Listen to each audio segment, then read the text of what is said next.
Tengo la alegría de poder presentar al doctor Eduardo González Toledo, jefe de neurología. Tengo así para decir, pero lo único que puedo presentarle es no al excelente profesional, a la excelente persona, como docente, como venir miles de kilómetros acá a visitarnos, la amistad que tiene con Mario. O sea, yo presento un hombre de bien que por esa casualidad de la vida es un profesional de la salud. Gracias. Muchas gracias. Bueno, muchísimas gracias por la presentación, muchísimas gracias por haberme invitado. Tuve la invitación temprana, hace 2 años. El año pasado vine para esta fecha, que el Congreso el año pasado. Así que me siento muy contento de poder hablarles a ustedes de algunos temas. Esto es un poco el esquema de lo que les voy a presentar. Empiezo con el Evangelio de San Juan. Este es el Evangelio de San Juan en arameo.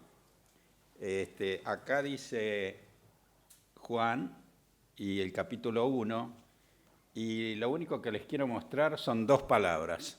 Esta, que significa palabra, milta, y la otra, que significa Dios, que es Alaja en arameo. O sea que dice San Juan que la palabra fue al principio. Acá está esa palabra que empieza también el Génesis. El Génesis empieza con Bereshit. O sea, en el principio. Resh es la cabeza.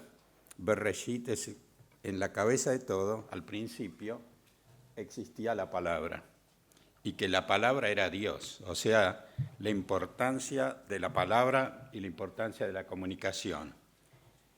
Muestro primero a Broca, que fue el primero, el que describió el área de la palabra, de la emisión motora, diríamos, y lo hizo en el 1861, lo presentó en la Sociedad de Antropología de París, en una época donde se discutía si las actividades intelectuales superiores podrían estar en un centro. En una discusión en la Sociedad Antropológica se planteó esto y había el yerno de Bouillot. Bouillot fue el que descubrió la fiebre reumática. Y él decía que el centro de la palabra estaba a la izquierda y en el lóbulo frontal. El yerno de él era miembro de la Sociedad Antropológica, presentó eso, y entonces Broca dijo: yo tengo un paciente que no puede, tiene una fase, ellos le decían afemia, y entonces se murió, le hicieron la autopsia, y entonces descubrió el centro de la palabra, lo publicó en el 61, después en el 65, en la Sociedad de Antropología y en la Sociedad Anatómica de París. Estos son los cerebros del primer paciente. Ustedes se fijan que tiene no solo el área de Broca, que sería esta zonita de acá, sino que se prolonga hacia toda la circunvolución frontal inferior. Y este es el segundo paciente, Lelón.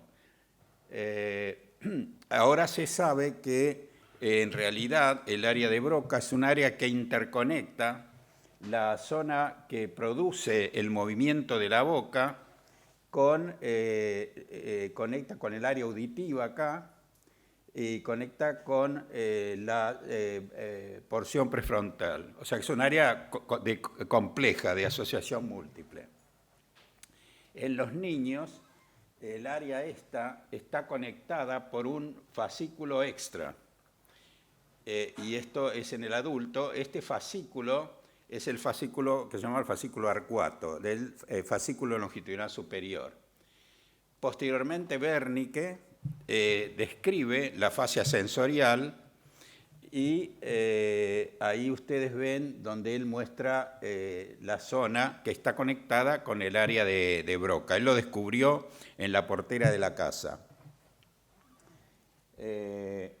Ahora, en este momento, Marcel Mesulam es una autoridad en áreas cerebrales y describe que en realidad el área de Wernicke suma todas estas zonas, o sea, la circunvolución supramarginal, el pliegue curvo, la temporal superior, media e inferior, que todo eso en realidad sería el área de Wernicke y que cualquier lesión en esos puntos produce una afasia de comprensión.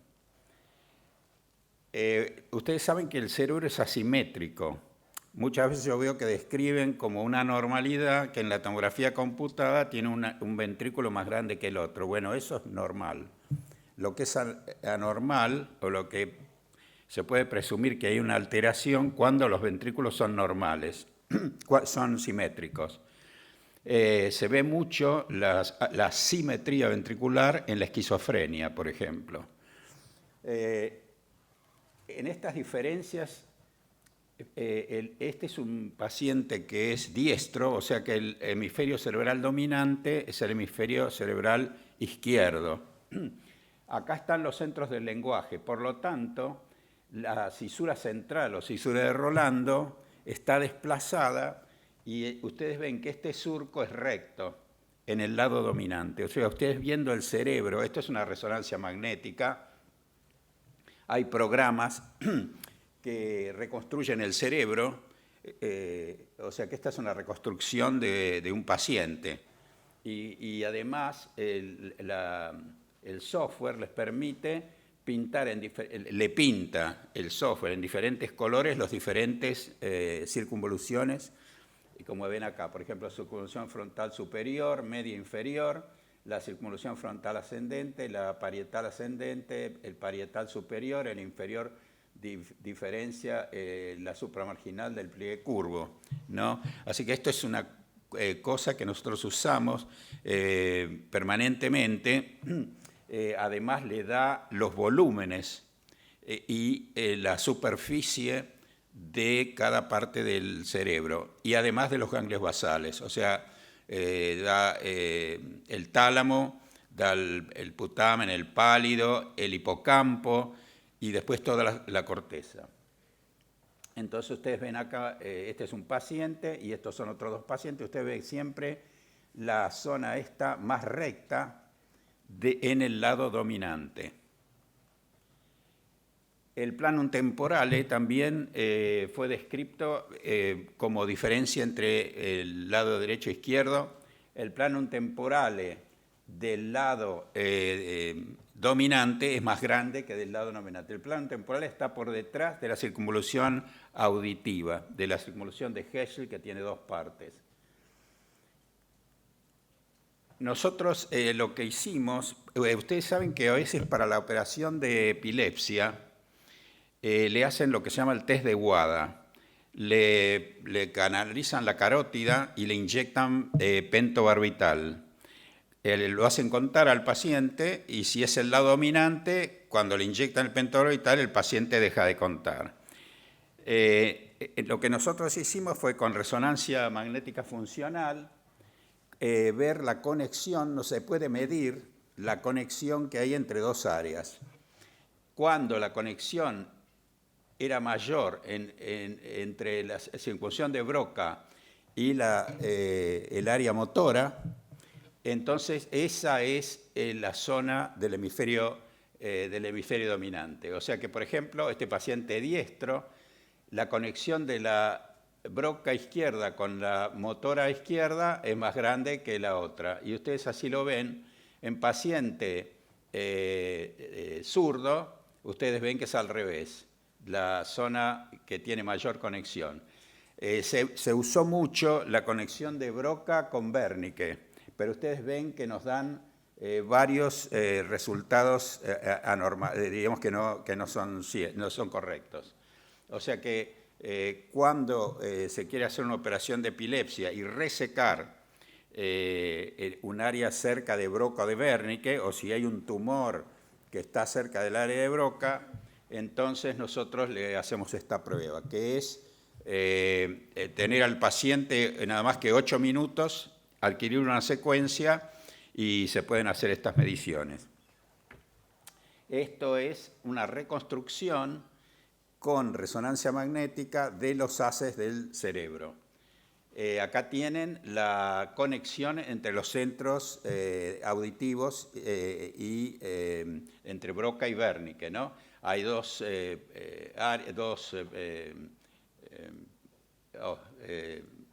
vías, que son la dorsal y la ventral, ¿no? Lo principal es esto, que es la circunvolución arcuata que viene del fascículo longitudinal superior. Acá tienen las diferencias, como es muy notable en el hombre. Este es el chimpancé y este es el mono rhesus. Y esto es una reconstrucción en un paciente. Nosotros con resonancia magnética podemos reconstruir. Ustedes ven acá el fascículo arcuato, que es mayor en volumen en el lado dominante que en el lado no dominante.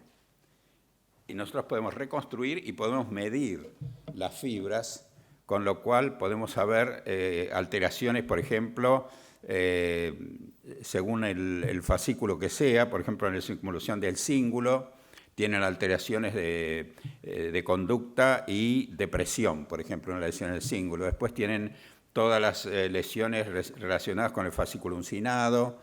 En este momento podemos medirlo y podemos hacer la imagen. Cuando nosotros gesticulamos, también el cerebro lo capta. O sea, que los movimientos de la boca, dice, proveen información fonológica, o sea, de sonido. Pero los gestos dan interpretación o información semántica, o sea, qué es lo que quiere decir ese sonido que nosotros estamos escuchando. Entonces acá las diferentes posturas un poco nos dicen de la relación entre los dos individuos. Acá está Thatcher con Obama, los dos relajados. Acá está Thatcher con Trump, enfrentándose. Merkel, perdón. Sí, es la canciller de Alemania, sí. Angela Merkel y Obama, Angela Merkel y Trump. O sea que esto está relacionado con las estructuras motoras y las estructuras de la visión. Muchas veces dice que se puede interpretar lo que está pensando otra persona con la manera de mover los ojos. Entonces que si cuando uno mira hacia arriba y a la izquierda, entonces está creando alguna teoría, ¿no es cierto? O está pensando en alguna cosa que planea. La visual, la auditiva y la parte de movimiento agregado. Y en este caso es, en el lado derecho, mirando al lado derecho, es que está recordando de lo que está hablando. Y acá están las zonas. La zona del temporal superior-posterior es la que percibe los movimientos de la cara. El surco supramarginal percibe los movimientos de la mano y del miembro superior. La supramarginal, la motora, ventral y dorsal, entonces es la percepción, la producción de los movimientos de la mano y el brazo. Y la temporal anterior es la parte que comprende el significado de las palabras y el discurso.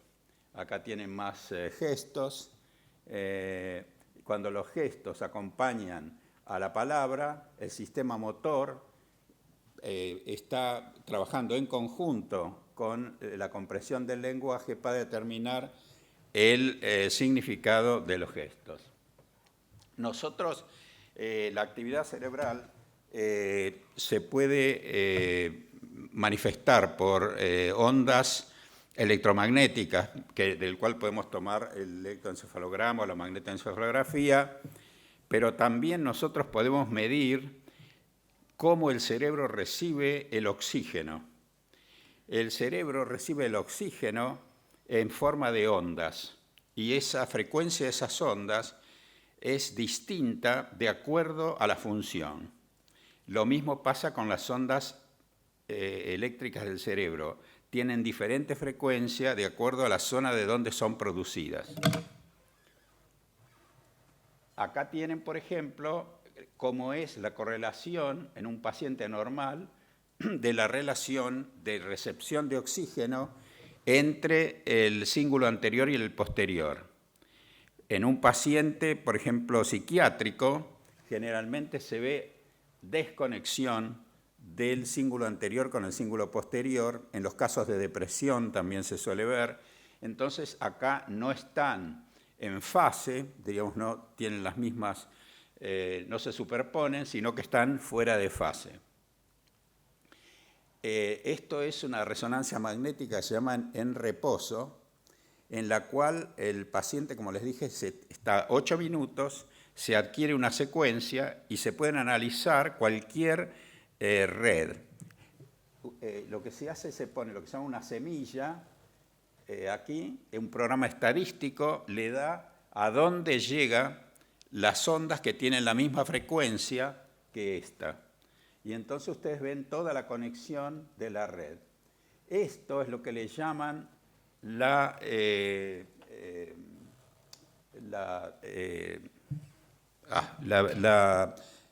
resonancia en estado de reposo cuando uno no tiene ninguna actividad. Es decir, cuando uno no está activo, entra a jugar esta red. ¿Y qué pasa con esta red? Resulta que en ese momento es cuando empieza el cerebro social. Empezamos nosotros a pensar en la comunicación con el mundo, empezamos a trazar planes y por eso le llaman la red social. Se llama entonces Default Mode Network y quiere decir que es la red que está trabajando cuando el cerebro nosotros no lo estamos usando para alguna actividad intelectual. Acá tienen zonas que corresponden a esta red, en el cual tienen la corteza dorsal prefrontal. Esta zona es la que ustedes tienen empatía con la otra persona. Nosotros tenemos valores, que son comunes a todas las personas, que ahora yo les voy a mostrar que están relacionados también con lo que se llaman las neuronas espejo. Entonces nosotros tenemos un sentimiento común, diríamos, al ver sufrir a una persona nos conmueve. Hay enfermedades que alteran estas zonas y alteran las zonas en espejo, como por ejemplo los pacientes, los psicópatas, que no pueden comprender lo mismo que nosotros cómo esa persona está sufriendo. Después tienen esta zona que es la representación de la mente y la representación de mí mismo, cómo yo me conozco a mí mismo, cómo yo me posiciono. Y entonces esta es un área que se está presente en el hemisferio derecho solo en los hombres, no está presente en los monos, por ejemplo. Bueno, este es un experimento que se hizo tomando las ondas que yo les dije y había estas dos personas que van a escuchar una historia. Las ondas están completamente desorganizadas. Cuando empiezan a escuchar, entonces se sincronizan las ondas de los dos que escuchan. O sea que se ponen todos en la misma frecuencia. Si escuchan sonidos, entonces se ilumina el área auditiva, ¿no? La circunvolución de Herschel. Pero si se le pronuncian palabras coherentes o una historia que se comprenda, ya fíjense que entra en función la zona motora, la zona sensitiva y todo el lóbulo temporal superior. La otra cosa es que el que oye, el que escucha, se pone en fase con el que relata. Y ahora otra cosa interesante. Se pusieron dos grupos. Entonces la historia era que estaba un matrimonio en una reunión, la mujer desaparece. A un grupo le dice que la mujer tenía relaciones con el amigo. Y a los otros le dicen que no pasa nada, que lo que pasa es que el marido es muy celoso. Cuando le hacen el estudio, todo el grupo que piensa que la mujer tenía una affair tienen la misma frecuencia de onda, y todos los que dicen que el marido es celoso tienen diferente frecuencia de onda. Con lo cual dice cómo una persona con la palabra puede inducir a estos cambios de frecuencia, ¿no es cierto? Y prácticamente les cambia la información del cerebro. Esto es lo de las neuronas en espejo. El mono tiene colocados electrodos. Rizzolatti, con sus colaboradores, hacen un alto en el trabajo y se ponen a comer. ¿Qué pasa cuando el mono toma la comida? Bueno, descarga la neurona. Pero ellos ven que cuando ellos se fueron a comer, el mono empezó a descargar lo mismo que si él estuviera tomando la comida. O sea que cuando nosotros presenciamos un acto cualquiera, nuestro cerebro empieza a trabajar con las mismas áreas que está usando el que está cometiendo la acción. Y eso es lo que se llaman las neuronas en espejo, y es también la base de la empatía. Y estas son las zonas de empatía, las zonas en azul. Ahora vamos a un experimento más interesante. Se usa electroencefalografía para recoger las señales del cerebro y se usa estimulación magnética transcraneal para llevar información a través del cráneo. Entonces se toman dos sujetos que se les llaman senders o que envían, que tienen puesto un casco de electroencefalografía. Los senders, ¿no es cierto?, le van a transmitir información por la vía de Internet a otra persona que está en otra habitación, y le van a decir cuándo él tiene que rotar la pieza para que caiga en el lugar indicado.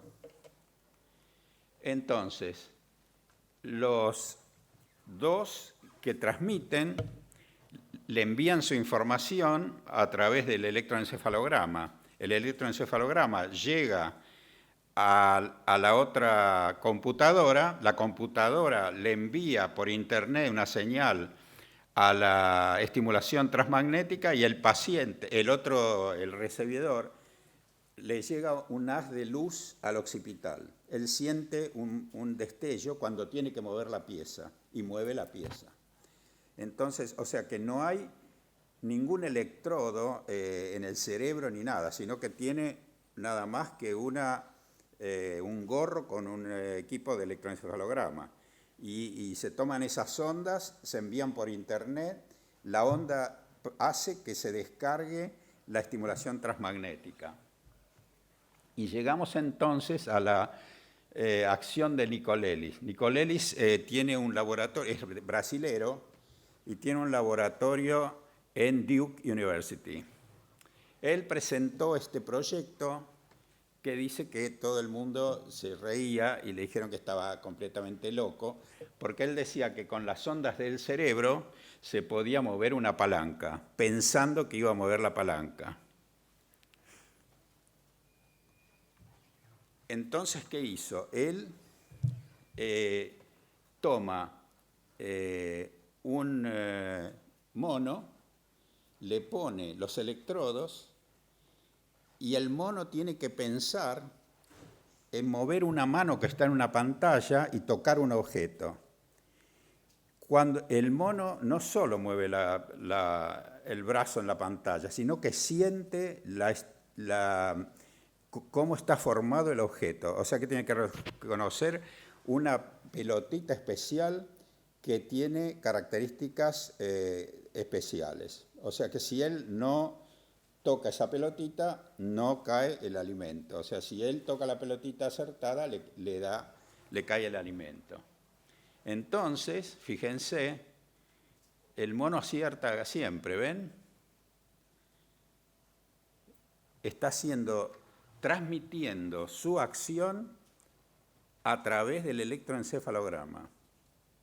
O sea que esa no es la mano del mono, sino que es una mano que está en la computadora. Y él mueve la mano de la computadora pensando en que va a tocar el blanco correcto.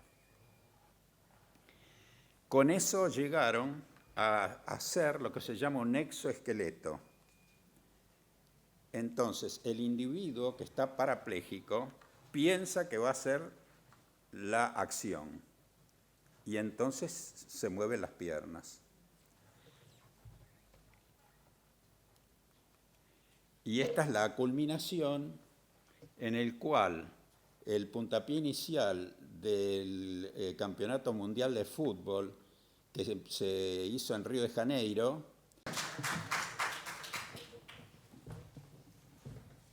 ¿Alguna pregunta? ¿Algo? Sí, ya levantaron una mano. Sí.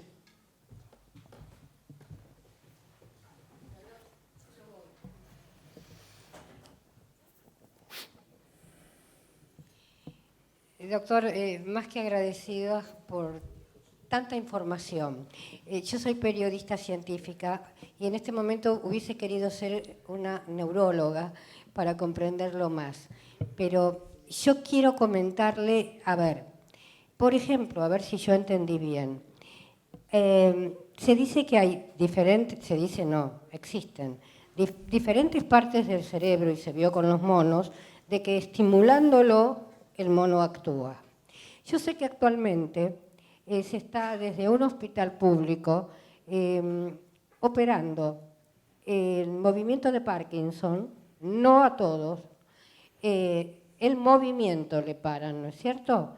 Sí. Y también TOC, trastorno obsesivo compulsivo, porque descubrieron una parte del cerebro donde digamos que radica la ansiedad. Quiere decir que si se descubrió una parte del cerebro donde se radica la ansiedad, ¿se puede hacer algo con el pedófilo, el drogadicto y el abusador? Y perdone la ignorancia, doctor, pero esto me llevó a motivar la pregunta. Sí, es muy discutido. Generalmente hay una alteración en esos individuos. Nosotros, bueno, para empezar, yo estudié criminales, es uno de mis hobbies, pedófilos. Tengo un pedófilo que la corte en Estados Unidos me pide la opinión de si el individuo es peligroso para la sociedad, para meterlo preso. Tienen en común las alteraciones de la circunvolución orbitaria inferior y el lóbulo temporal en la zona lateral. Ahora, que si se puede hacer una operación es muy... el que hacía eso era el que inventó la angiografía, Egas Moniz. Egas Moniz inventó la lobotomía. Él recibió el premio Nobel por inventar la lobotomía, no por la angiografía cerebral. Después fue muy criticado porque, diríamos, se abusó de ese método. En Estados Unidos hubo un individuo que se llamaba Freeman, un médico, que tenía un pequeño picador de hielo que lo llevaba en el bolsillo y lo llamaban a la casa de un paciente porque un chico, por ejemplo, era muy inquieto y él le hacía una lobotomía a domicilio. metiéndole el picahielo por acá por la órbita. O sea, sí, espantoso, tuvo miles de casos, miles de casos. Yo escuché por radio, de casualidad, le hicieron una entrevista a uno de sus pacientes, que cuando era chico, bueno, dice que le arruinó la vida porque los deja con un estado de aquinesia, casi no tienen voluntad para nada. Por supuesto, la agresividad se la saca, pero el paciente queda como un vegetal, ¿no? Es más, cuando hizo una demostración en público, este hombre, el paciente se le murió. Pero, bueno, en su momento fue famoso, salían todos los días en Estados Unidos y los consultaban muchísimo en casos, ya les digo, no solo psiquiátricos, sino, por ejemplo, chicos con hiperactivos. Y él iba y les hacía la lobotomía. Este es un caso aislado, perdón. Y yo voy a esta pregunta y perdóneme que me expresé mal. No, sí. Quiere decir, por ejemplo, en la pedofilia, que no es la persona tiene un mal hábito, sino que la persona tiene una enfermedad y puede ser solucionada. Ahí enfoqué la pregunta. Sí. Claro. Entonces no van más presos porque son enfermos. Bueno, yo tengo justamente ahora se va a juzgar un individuo que mató a un policía y está con la pena capital, le van a dar la pena capital. Hay en el estado nuestro hay una sociedad o una asociación que se llama Capital Punishment Program, que tratan de que a esos presos, en vez de matarlos, le den prisión perpetua sin posibilidad de salir. Entonces vino el fiscal a hablar y yo le dije, sí, es enfermo. La madre era drogadicta, alcohólica. Él también, drogadicto, alcohólico, el cerebro lo tiene destruido, la zona frontal no la tiene prácticamente. Yo le digo, en cierto modo, a pesar de que él conoce el bien y el mal, es lo que yo le decía de la empatía, a él no lo afecta eso. Entonces está llevado por la lesión, sería una enfermedad. Ahora el fiscal me dice, si yo lo pongo en la cárcel, va a matar a otro interno. Y bueno, ahí ya no sé. Y tratarlo, bueno, con medicación psiquiátrica.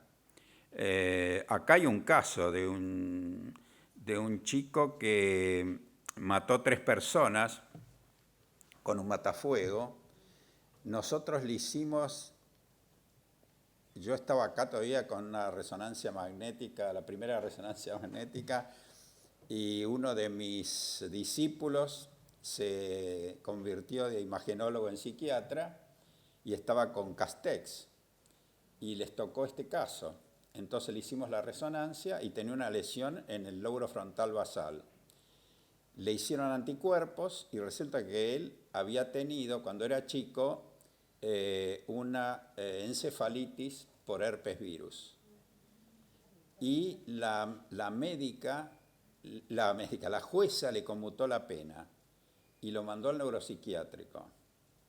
Ahora me dijo Castex que lo trataron y salió, se casó, tuvo chicos. Lo trataron psiquiátricamente, él estuvo internado en el neuropsiquiátrico. Y en su momento los psiquiatras dijeron que estaba en condiciones de salir. Así que podría haber una medicación psiquiátrica. Ahora es muy difícil. La gente de ahí, de este proyecto, cuando me vino a hablar, me dijo, mire, acá uno que mata a un policía se tiene que considerar muerto, sea enfermo, lo que sea, acá está listo. Pero bueno, no sé, todavía no se dio, no salió el juicio, no. Pero bueno, hay una gran preocupación por dejar a esta gente afuera, que en cualquier momento mata a alguno, no sé. Tendría que estar en permanente control psiquiátrico. son enfermedades de la conducta, o sea, tienen que ser tratados por un psiquiatra. Bueno, muchísimas gracias, No, Eduardo, realmente fue lo más interesante.